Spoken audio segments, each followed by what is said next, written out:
Assalamu alaikum. This is Manzoor sir welcoming you again in the basic concepts of mathematics. आज हम addition of rational numbers के बारे में पढ़ेंगे कि रैशनल नंबरों को कैसे ऐड किया जाता है। तो इसके लिए हम सबसे पहले एग्जांपल लेंगे। अगर आपके पास दो रैशनल नंबर्स हैं, सपोज़ 2/3, उसके बाद दूसरा 7/3 है और इनको ऐड करना है।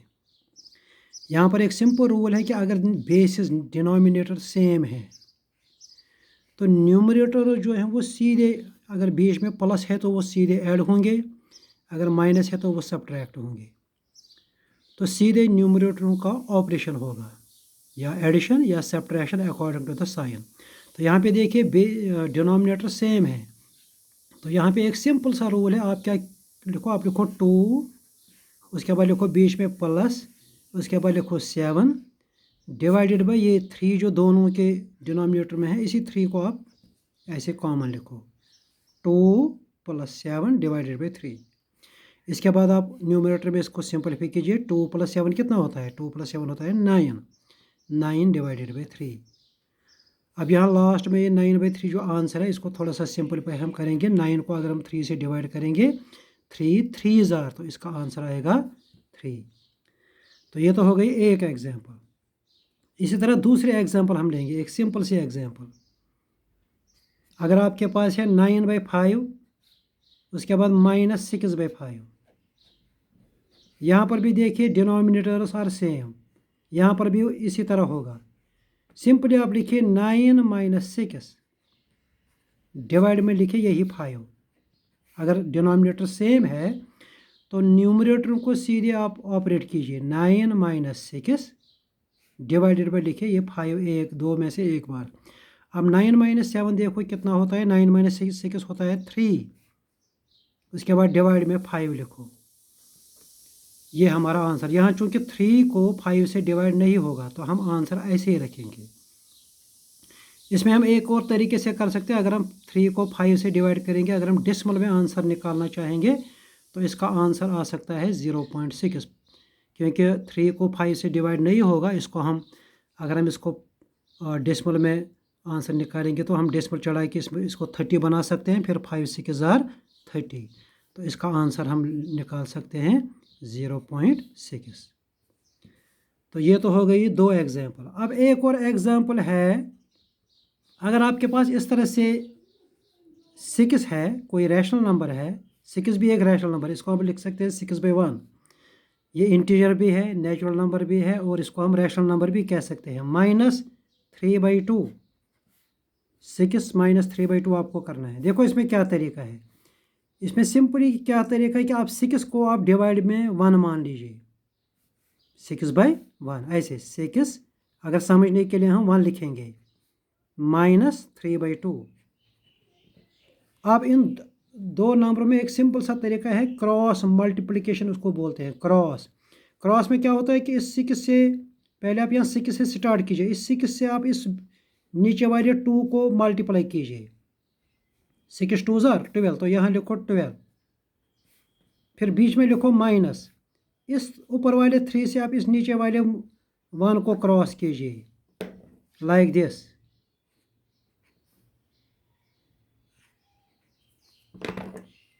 6 × 2 = 12, बीच में माइनस है, माइनस लिखो, फिर 3 × 1 = 3, यहाँ पे लिखो 3। ऐसे पहले क्रॉस करो, फिर डिवाइड में क्या करो, डिवाइड में 1 और 2 को भी आपस में मल्टीप्लाई करो, 1 × 2 = 2, 6 × 2 = 12 लिखो 12, -3 × 1 = 3 डिवाइड बाई 2 × 1 = 2। उसके बाद इसको सिंपलीफाई करो, 12 - 3 9 डिवाइडेड बाई 2, 9/2 इज आंसर। क्योंकि 9 को 2 से डिवाइड नहीं होगा तो हम आंसर ऐसे ही रख सकते हैं, या अगर आप 9 को 2 से डिवाइड करोगे तो इसका आंसर बन सकता है 4.5। यहाँ पर देखो एक सिंपल सी टेक्निक है। अगर मैंने कहा कि 6 को आप 6/1 मान लीजिए, एक सिंपल सा तरीका कि अगर आप 6 को 1 डिवाइड नहीं रखेंगे, आप सिंपली यहाँ पे क्या कीजिए, 2 को आप 6 से मल्टीप्लाई करो, 2 6 12। अक्सर प्रैक्टिकली हम यही करते हैं, 2 6 12, तो लिखो सीधे 12 माइनस फिर सिंपली 3 लिखो, क्योंकि 3 को यहाँ नीचे 1 है, तो 1 से जब 3 को मल्टीप्लाई करेंगे तो वो तो 3 ही रहेगा। तो आप क्या करो, 2 6 12 आप लिखो माइनस, उसके बाद सीधे अगर यहाँ 3 को नीचे कुछ भी नहीं है तो आप सीधे लिखो 3, 12 माइनस 3 डिवाइड बाई 2। तो ये बीच वाला स्टेप आप ये डिवाइड में 1 लिखना, ये आप बचा सकते हो। चलिए, ये तो था थर्ड पार्ट। अब इसके बाद हम एक और पार्ट लेंगे इसी तरह का। अब अगर पहले इस तरह से है डिवाइड में, ये इसी जो हमने थर्ड पार्ट में एग्जांपल की, इसी से मिलती जुलती एक एग्जांपल है। यहाँ पे पहले 6 था, एक नेचुरल नंबर या इंटीजर था, उसके नीचे समझो कुछ भी नहीं था, या एक तरह से 1 था। उसके बाद एक प्योर रैशनल नंबर था। अब यहाँ पर देखिए, पहले एक रैशनल नंबर है 7/2 माइनस उसके बाद एक इंटीजर है। ऊपर वाले एग्जांपल में पहले इंटीजर था, उसके बाद रैशनल नंबर। यहाँ पर पहले रैशनल नंबर है, फिर इंटीजर को भी हम रैशनल नंबर कह सकते हैं, क्योंकि 5 कैन बी रिटन एज 5/1। इसमें देखो क्या है, इसमें भी पहले की तरह आप कर सकते हो। अगर 5 को आप डिवाइड में 1 मान लो तो कीजिए इसमें भी cross multiply, 7 1 7 minus 2 4 2 5 10 divided by 2 1 2। ऊपर वाले क्वेश्चन की तरह 7 से 1 को मल्टीप्लाई कीजिए, 7 1 7, फिर बीच में लिखो माइनस 2 से 5 को मल्टीप्लाई कीजिए 10 डिवाइड बाई नीचे जो डिनोमिनेटर है उनको आपस में मल्टीप्लाई करो, 2 1 2। अब यहाँ पर इंटीजरों का जो आपने इससे पहले कॉन्सेप्ट पढ़ा, 7 माइनस 10, 7 में से 10, यहाँ पर आप 10 में से 7 सब्ट्रैक्ट कीजिए, क्योंकि 10 बड़ा है। यहाँ पर एक पॉजिटिव है एक नेगेटिव है, 10 में से 7 सब्ट्रैक्ट कीजिए तो आंसर विल बी 3। लेकिन 3 को आप इस बड़े 10 की साइन लगाइए, -3 डिवाइडेड बाई 3, तो -3/2 इज आंसर। तो ये तो हमने एक और एग्जांपल की। यहाँ पर भी देखो, अगर 5 को आप ये 1 2 डिवाइड नहीं भी रखोगे, यहाँ पर एक सिंपल सा तरीका है कि आप 7 को नीचे अगर कुछ भी नहीं है तो आप सीधे लिखो 7 1 7, या सीधे 7 लिखो 7 माइनस उसके बाद 2 5 करो, 2 5 10 डिवाइड बाई 2। चलिए, ये तो थी एक और एग्जांपल। अब एक और एग्जांपल है, एक 5/4 प्लस 3/2। अब देखो, यहाँ पर भी दो रैशनल नंबर्स हैं, 5/4, दूसरा है 3/2। अब इनको भी हमें आपस में ऐड करना है। यहाँ पर प्लस भी हो सकता है, कभी माइनस भी हो सकता है, मेथड सेम है। यहाँ पर देखो, एक तरीका है कि एक पहला तरीका जो ऊपर आपने पढ़ा क्रॉस मल्टीप्लाई भी यहाँ पे कर सकते हैं। देखिए, यहाँ पर अगर हम पहले क्रॉस मल्टीप्लाई करेंगे तो 5 2 10 plus 3 4 12 divided by 2 4 8। I will repeat, 5 2 ऐसे पहले ऐसे करो, 5 2 10 लिखो 10 प्लस 3 4 12 लिखो 12 डिवाइड बाई 4 2 8। अब इसको ऐड करो, 10 प्लस 22 10 प्लस 12 22 डिवाइडेड बाई 8। यहाँ पर हमारा आंसर बनता है 22/8। अब यहाँ पर देखो, यहाँ पर ये 22 और 4 जो है इनमें कुछ कॉमन फैक्टर है 2, यानी 2 से 22 को भी डिवाइड होगा, 2 1 और 2 से 8 को भी डिवाइड होगा। इसको हम कैंसिलेशन कहते हैं, यानी न्यूमरेटर को भी और डिनोमिनेटर को भी आप कोई कॉमन फैक्टर जो इनमें है वो आप कैंसिल करो। यानी 22 एक्चुअली है 2 × 11, 8 जो है वो एक्चुअली 2 × 4 है, तो हम 2 और 2 को कैंसिल कर सकते हैं। इस तरह से अगर समझाने की कोशिश करेंगे, 2 × 11 22, ये 2 × 4 है 8, तो 2 और 2 आप कैंसिल कीजिए तो आंसर विल बी 11/4। इसी को हम अक्सर बेशतर क्या करते हैं, हम ऐसे 2 × 11 अगर नहीं लिखेंगे, हम क्या करते हैं, हम 22 को 2 से डिवाइड करेंगे, 2 11 और 8 को भी उसी 2 से डिवाइड करेंगे, 2 4 तो हम आंसर लिखते हैं 11/4। ये एक तरीका था इस क्वेश्चन को करने का, यानी कि क्रॉस मल्टीप्लाई। अब देखो, इसी क्वेश्चन को करने का एक दूसरा तरीका भी है, तो दोनों तरीक़ों में से आपको जो पसंद आएगा वही आप कीजिए। लेकिन मोस्ट जो ये दूसरा मेथड है, इट इज़ मोस्ट प्रेफरेबल, ये ज़्यादातर हम इसी को तरजीह देते हैं। देखिए हम यहाँ पर क्या करेंगे, दूसरा तरीका क्या है। यहाँ पर एक पहले रैशनल नंबर के डिनोमिनेटर में 4 है, दूसरे रैशनल नंबर के डिनोमिनेटर में 2 है। अगर हम इस 2 को, इस डिनोमिनेटर को अगर हम 2 से मल्टीप्लाई करेंगे तो ये भी 4 बन सकता है। तो यहाँ पर देखो हम क्या करेंगे, हम पहले रैशनल नंबर को ऐसे ही रखेंगे। अगर हम सेकंड रैशनल नंबर जो है, अगर हम डिनोमिनेटर को भी 2 मल्टीप्लाई करेंगे और न्यूमरेटर को भी, उससे क्या होगा, उससे कम से कम डिनोमिनेटर जो है वो 4 बन जाएगा। तो यहाँ पर एक कोशिश हम करेंगे कि दोनों रैशनल नंबरों का डिनोमिनेटर सेम बन जाना चाहिए। तो वो कैसे होगा, उसके लिए आपको सेकंड रैशनल नंबर के डिनोमिनेटर को 2 से मल्टीप्लाई करना है। लेकिन रैशनल नंबर को खाली डिनोमिनेटर को 2 मल्टीप्लाई नहीं कर सकते। अगर आपने 2 डिनोमिनेटर को मल्टीप्लाई किया तो न्यूमरेटर को भी 2 मल्टीप्लाई करना है, ताकि इस 3/2 का अपना वैल्यू बरकरार रहे। तो हम क्या करेंगे, हम इस तरह से करेंगे 3/2, इसको हम डिनोमिनेटर को भी 2 मल्टीप्लाई करेंगे, न्यूमरेटर को भी 2। तो ये क्या बन जाएगा, ये बन जाएगा 5/4 प्लस, देखो यहाँ पे क्या बन जाएगा, 3 2 6 डिवाइडेड बाई 4। अब देखो ये एक क्वेश्चन बन जाता है, दो रैशनल नंबर्स हैं, इनके डिनोमिनेटर सेम हैं। जब डिनोमिनेटर सेम है तो हम पहला वाला रूल अप्लाई करेंगे जो यहाँ पे हमने बताया था कि अगर डिनोमिनेटर सेम है तो आप न्यूमरेटर को सीधे ऑपरेट कीजिए। तो यहाँ पर भी हम वही रूल फिर अप्लाई करेंगे। जब डिनोमिनेटर सेम है तो हम सीधे लिख सकते हैं ना, 5 + 6, 5 + 6 डिवाइडेड बाई लिखेंगे 2 में से 1 4। 5 + 6 कितना होता है, 11/4। देखिए ये वाला आंसर और ये वाला आंसर सेम है। यहाँ पर हमने पहले क्रॉस किया था, फिर लास्ट में एक कैंसिलेशन की थी। तो यहाँ पर हमने थोड़ा सा डिफरेंट मेथड क्या किया कि हमने सेकंड रैशनल नंबर जो है उसको भी हमने डिनोमिनेटर में वही 4 बनाया जो पहले रैशनल नंबर के डिनोमिनेटर था। यानी हमने डिनोमिनेटर सेम बनाए, उससे रैशनल नंबरों को ऐड करना आसान होता है, ऐड सब्ट्रैक्ट करना आसान होता है। अब देखिए इसी जैसी एक और एग्जांपल है, बिल्कुल इसी से मिलती जुलती, 7/3 + 2/9। इसको भी हम बिल्कुल यही करेंगे।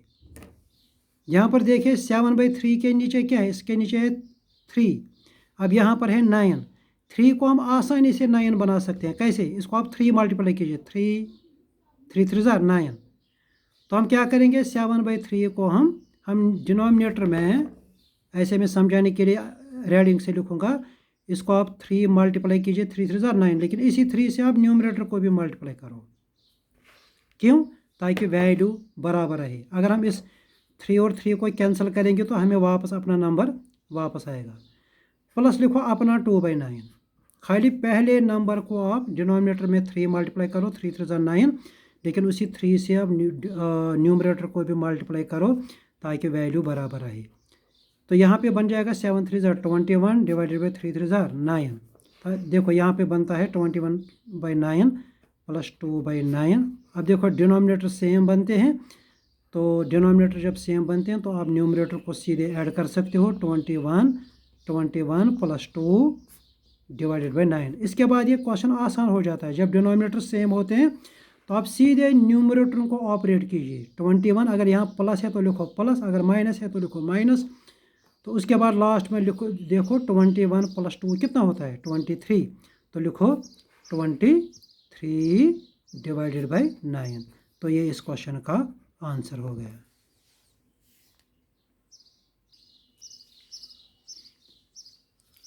अब हम एक और पार्ट लेंगे एडिशन ऑफ रैशनल नंबर्स में।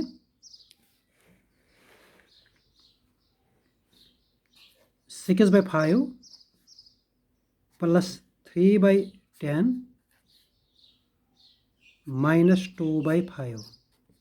अब देखिए यहाँ पर हमने 3 रैशनल नंबर लिए। इन 3 रैशनल नंबर में देखो, पहले रैशनल नंबर के डिनोमिनेटर में 5 है, दूसरे के डिनोमिनेटर में 10 है, तीसरे के डिनोमिनेटर में 5 है।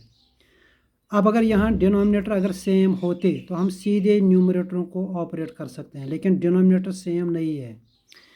यहाँ पर एक इजी वे है, हम डिनोमिनेटर सेम बना सकते हैं। यहाँ पर बीच वाले रैशनल नंबर का डिनोमिनेटर 10 है, यहाँ पर हम आसानी से 5 को 10 बना सकते हैं। कैसे? इसको हम 2 से मल्टीप्लाई करेंगे, 5 2s आर। तो यहाँ पर क्या तरीका है कि आप यहाँ पहले रैशनल नंबर को आप डिनोमिनेटर को 2 मल्टीप्लाई कीजिए, लेकिन उसी 2 से न्यूमरेटर को भी बैलेंस करने के लिए। लास्ट वाला रैशनल नंबर जो है इसको भी आप डिनोमिनेटर को 2 मल्टीप्लाई कीजिए, 2 5s आर 10, लेकिन उसी 2 से आप न्यूमरेटर को भी मल्टीप्लाई करो। तो आप लिखो ऐसे 6/5,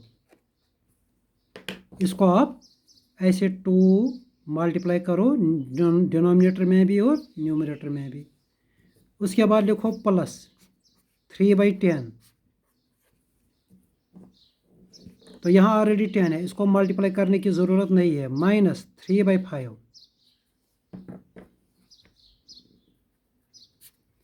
3/5 को भी आप 5 को आप नीचे 2 से मल्टीप्लाई करो, लेकिन इसी 2 से न्यूमरेटर को भी। हमारा यहाँ पे मकसद हमारा गर्ज है कि डिनोमिनेटर वो 10 बनना चाहिए। वो कैसे 10 बन जाएगा वो हमें सोचना है। 5 2 हमें 2 मल्टीप्लाई करना है, लेकिन उसी 2 से हमें न्यूमरेटर को भी मल्टीप्लाई करना है, ताकि ये रैशनल नंबर जो है इसका अपना वैल्यू बरकरार रहे। अब इसके बाद देखो, इसके बाद क्या करना है, यहाँ पे 6 2s आर 12 आप करो, divided by 5 2s are 10, plus 3/10 minus 3 2s are 6/10। इस क्वेश्चन को आप ध्यान से सीखिए। एक सिंपल सा क्वेश्चन है, लेकिन इम्पॉर्टेंट क्वेश्चन। ऐसे ऐसे क्वेश्चन बहुत सारे हमारे मैथमेटिक्स में मुख्तलिफ चैप्टरों में हमें मिल जाएंगे। अब देखो यहाँ पर बन गया 10 10 10। 3 रैशनल नंबर्स हैं, तीनों के डिनोमिनेटर सेम हैं।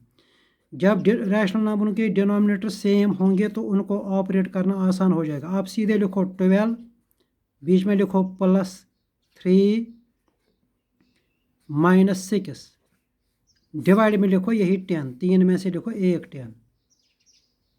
उसके बाद न्यूमरेटर को आप सिंपलीफाई कीजिए, 12 प्लस 3 15, ये दोनों पॉजिटिव हैं तो ये ऐड होंगे। 12 प्लस 3 15, 15 पॉजिटिव है, माइनस 6 नेगेटिव है, तो 15 में से 6 सब्ट्रैक्ट होगा। 15 माइनस 6 9 डिवाइडेड बाई 10। तो ये इस क्वेश्चन का आंसर हुआ। तो यहाँ पे चूंकि 9 और 10 को किसी कॉमन नंबर से डिवाइड नहीं होगा तो आंसर ऐसे ही रहेगा। तो ये इस क्वेश्चन का एक तरह से आंसर है। अब इसके बाद हम एक डिफरेंट एग्जांपल लेंगे। 9/4 माइनस 7/12 प्लस 3/5।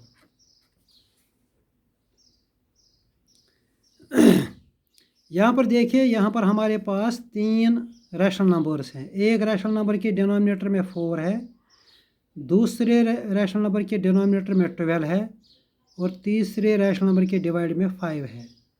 अब यहाँ पे भी हम कोशिश करेंगे कि अगर इन तीनों रैशनल नंबरों का डिनोमिनेटर सेम बन जाए तो हमारा यहाँ पर ऑपरेशन थोड़ा आसान हो जाएगा। अब यहाँ ऊपर वाले क्वेश्चन की तरह, ऊपर में जो हमने क्वेश्चन किया वहाँ पे एक रैशनल नंबर के नीचे 10 था, दूसरे रैशनल नंबर के नीचे 5 था। हमने 5 को 2 से मल्टीप्लाई किया तो यह आसानी से 10 बन गया। तो यहाँ पे 10 था, यहाँ पे भी हमने 10 बनाया। कैसे? हमने सिंपली 2 से मल्टीप्लाई किया। लेकिन यहाँ पर देखो, यहाँ पे थोड़ा सा मुश्किल है। अगर यहाँ पे 12 है, हम 4 को 3 से मल्टीप्लाई कर सकते हैं, ये भी बन जाएगा 12। लेकिन मसला है कि 5, यहाँ पे 5 को आप किससे मल्टीप्लाई करोगे ताकि ये 12 बन जाएगा। 5 को अगर मैं 2 मल्टीप्लाई करूँगा तो ये 10 बन जाएगा। अगर मैं 3 मल्टीप्लाई करूँगा तो ये 15 बन जाएगा। तो ये 12 नहीं बन सकता है। तो यहाँ पे हम कोशिश करेंगे कि इन तीनों डिनोमिनेटरों को किसी कॉमन नंबर में हम चेंज करेंगे, यानी एक ऐसा नंबर जो हम तीनों को बना सकते हैं।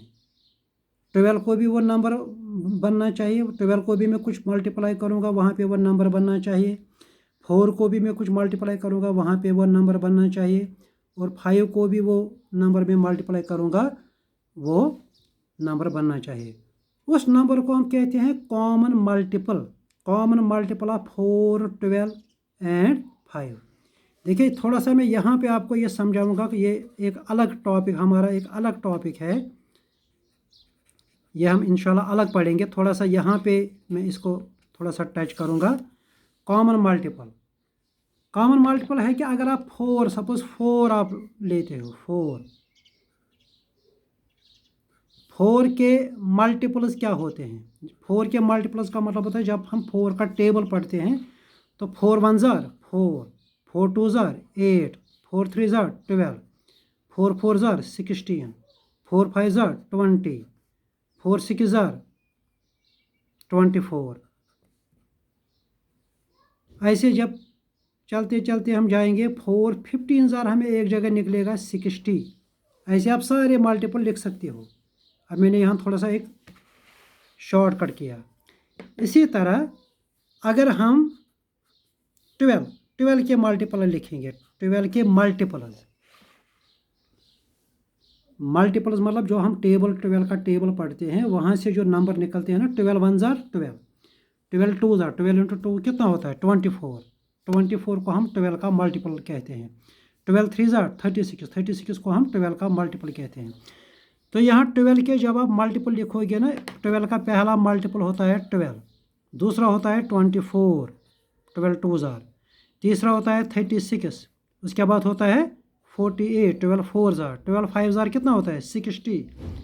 इसी तरह आप आगे चलिए। अच्छा, इसी तरह अगर हम 5 के मल्टीपल लिखेंगे, 5 के मल्टीपल यानी कि टेबल, 5 1 जार 5 तो लिखो 5, 5 2 जार 10 तो लिखो 10, 5 3 जार 15 तो लिखो 15, 5 4 जार 20 तो लिखो 20। इसी तरह आप चलते चलते जाइए, 5 10 जार 50, 5 11 जार 55, 5 12 ज़रा जब हम टेबल पढ़ेंगे ना वहाँ से निकलता है 60।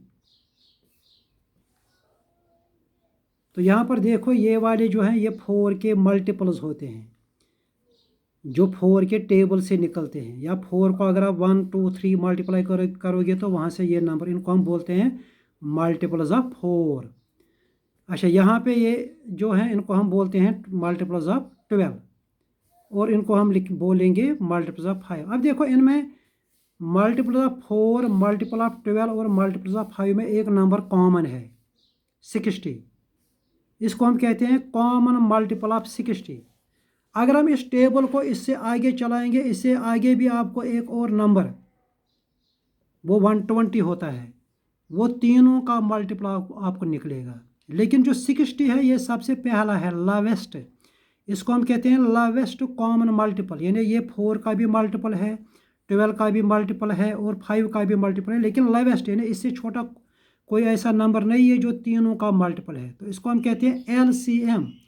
तो हम ऐसे लिखते हैं LCM, ब्रैकेट में लिखूंगा मैं ऑफ, इसको ऑफ पढ़ते हैं 4 12 और 5, 4 12 और 5 का LCM होता है 60, यानी कि लावेस्ट कॉमन मल्टीपल 60। ये 4 का भी मल्टीपल होता है 60, 12 का भी मल्टीपल होता है और यही 60 5 का भी मल्टीपल। अगर आप 60 को 5 से डिवाइड करोगे, इसको 5 से भी डिवाइड होगा, इसको 12 से भी, 12 5 जार 12 से भी डिवाइड होगा, इसको 4 से भी डिवाइड होगा। तो इसी मल्टीपल को हम यहाँ पे इस्तेमाल करेंगे। यहाँ पे देखिए हम क्या करेंगे, हम 4 को भी 60 बनाने की कोशिश करेंगे, 12 को भी 60 बनाने की कोशिश करेंगे, 5 को भी 60 बनाने की कोशिश करेंगे। कैसे? देखो यहाँ पर आप सोचिए कि 4 को 60 कैसे बन जाएगा। 4, अब 4 का टेबल पढ़िए, जैसे यहाँ पे पढ़ा था 4 15 जार। तो यहाँ पे आपको क्या करना है, आपको 9/4 लिखना है, आपको 15 और 15 मल्टीप्लाई करना है, 15 4 जार 60। उस 15 से आप डिनोमिनेटर को भी मल्टीप्लाई करो, न्यूमरेटर को भी। इसके बाद माइनस 7/12। अब 12 को भी आप सोचिए कि 12 को कैसे 60 बन जाएगा। इसको 5 से मल्टीप्लाई करना है, 5 12 5 जार, जैसे यहाँ पे आपने टेबल पढ़ा था ना 12 5 जार 60। तो इसको आप 5 से मल्टीप्लाई करो, उसी 5 से न्यूमरेटर को भी मल्टीप्लाई करो। अब इसके बाद प्लस लिखो 3/5। यहाँ पे भी सोचो कि 5 को 60 कैसे बन जाएगा। जैसे यहाँ टेबल में आपने पढ़ा था 5 12 जार, तो यहाँ पे आप 12 मल्टीप्लाई करो, 12 5 12 जार 60, उसी 12 से न्यूमरेटर को भी मल्टीप्लाई करो। बस ये एक स्टेप थोड़ा आपको सीखना है कि तीनों डिनोमिनेटरों को ये 60 कैसे बन जाएगा। उसके लिए मुझे डिनोमिनेटर को क्या मल्टीप्लाई करना है, तो ये आपको सीखना है। तो जिस नंबर से डिनोमिनेटर को मल्टीप्लाई किया उसी से आप न्यूमरेटर को भी मल्टीप्लाई किया। अब इसके बाद करो सिंप्लीफाई। 15 × 9 करो, 15 9 जार, वो होता है 135 डिवाइडेड बाई 15 4 जार 60 माइनस यहाँ पे करो 7 5 jar 35 divided by 12 5 jar 60 plus 3 12 jar 36 divided by 12 5 jar 60। अब देखो बन गया 60 60 60, एक कॉमन डिनोमिनेटर बन गया। अब इसके बाद पहले रूल की तरफ सिंपली इसको ऑपरेट करो, -135, उसके बाद लिखो -35, उसके बाद लिखो +36 डिवाइडेड बाई 60 60 60। अब यहाँ पे क्या करो, 135 में से 35 आप सब्ट्रैक्ट करो तो you will get 100 100 + 36 136 divided by लिखो 60। अब लास्ट में देखो ये आंसर जो है, इसमें देखो कोई ऐसा नंबर मत है जिससे 60 को भी डिवाइड होगा और 136 को भी। अगर हम देखो 2 है, 2 से अगर आप 36 को डिवाइड करोगे 2 3 जार 6 और 2 0 जार 0। अगर आप 2 से 13 को डिवाइड करोगे 2 6 जार 12, वहाँ 1 बचेगा, तो 1 और 16 को मिला के 16 बचेगा, 2 8 जार 16। अब इसके बाद देखो फिर से कैंसिलेशन होगी। कैंसिलेशन मतलब आप एक कॉमन नंबर से दोनों को डिवाइड करो। 2 से आप इसको डिवाइड करो, आपको 15 मिलेगा। यहाँ पे 2 3 जार 6, 2 4 जार 8, आपको 34 मिलेगा।